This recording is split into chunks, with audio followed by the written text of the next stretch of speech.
For thousands of years, ancient Egyptians wrote in hieroglyphs, one of the first writing systems invented by humankind. Today, I'm going to try to learn to write in hieroglyphs.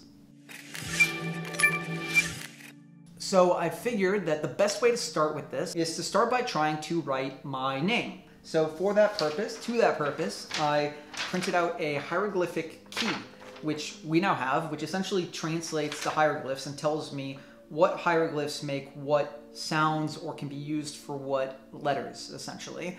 And that's what I'm going to try. Now, one thing that's actually really cool about hieroglyphs is that they can be written from left to right, but they can also be written from right to left or top to bottom.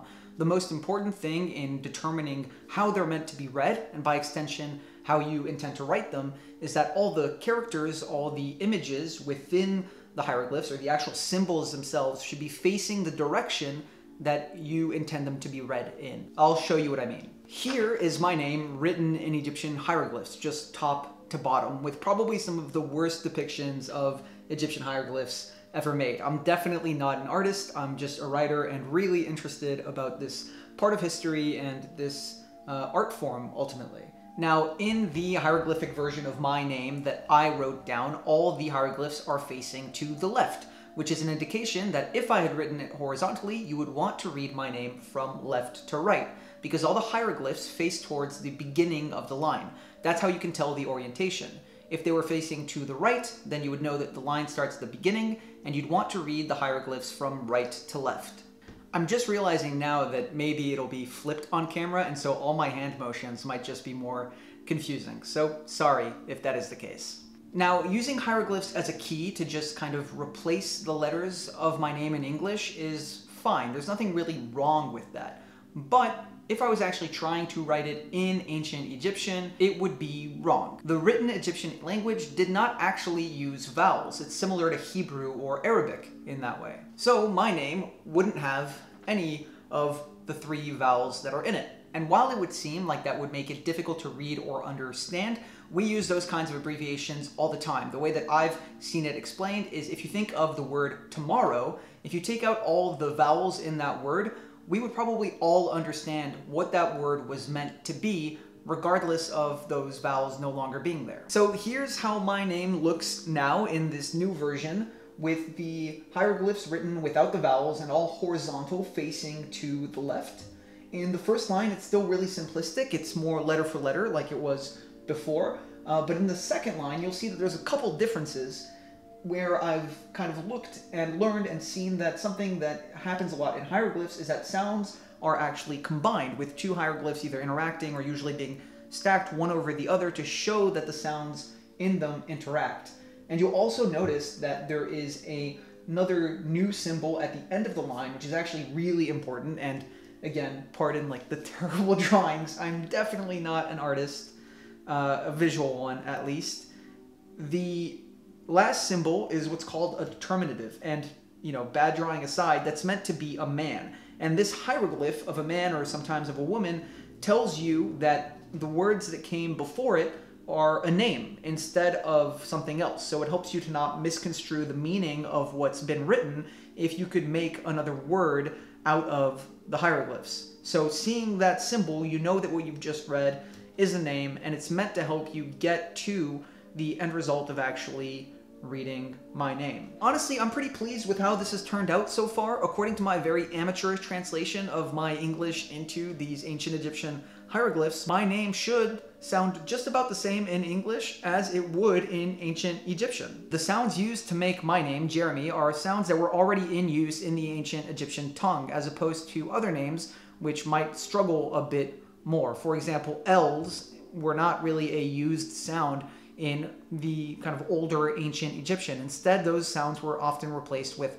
R's. So if my name was Liam, it might sound something like Riam instead in ancient Egyptian. Now with that done, I kind of want to try my hand at writing something a little bit more involved, but to figure out what exactly, I kind of want to look back at how ancient Egyptian hieroglyphs were used and get just a little bit more context on their place in history and the culture of the time. So hieroglyph is actually a Greek word, or at least it's from the Greek root words hiero and glyph, which together mean sacred carvings, which makes sense when you think about how hieroglyphs were often presented. And yes, there are hieroglyphs that were used in other cultures, but I'm really focused on ancient Egypt in particular in this video. And in ancient Egypt, hieroglyphs were used in a few different ways. For example, hieroglyphs were a really important way to communicate religion at that time. They were used to record hymns and prayers and other important rites to the ancient Egyptian culture. And they also had a big role as funerary texts. Hieroglyphs would be inscribed on the insides of pyramids to help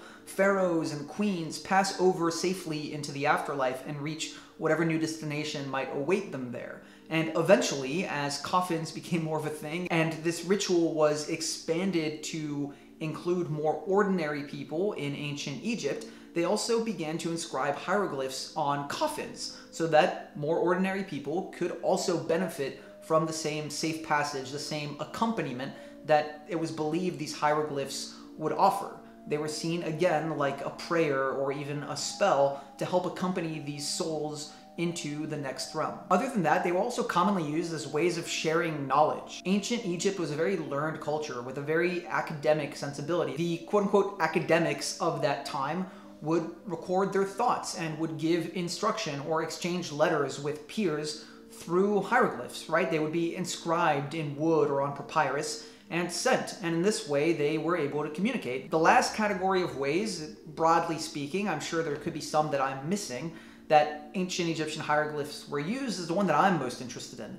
It's in narrative, right? Like any culture, there are stories. There were tales and myths and legends that were recorded in hieroglyphs. Some of these stories have even endured until today, and we've been able to maintain them and look back at them to understand aspects of what was important to those cultures and what elements of their society they felt the need to pass along in these stories. And the part that most fascinated me, I think, about the hieroglyphs and their role or their place in history is that sometime around the 4th or 5th centuries, knowledge of how to understand hieroglyphs was lost. And it took almost 1400 years for us to recover that knowledge. That only happened because of the discovery of something called the Rosetta Stone. Maybe you've heard of it. The Rosetta Stone was found by Napoleon's forces during an incursion they were making into Egypt. And essentially, the Rosetta Stone presented a political decree that existed on, and this led the people who later studied it after it was, quote, recovered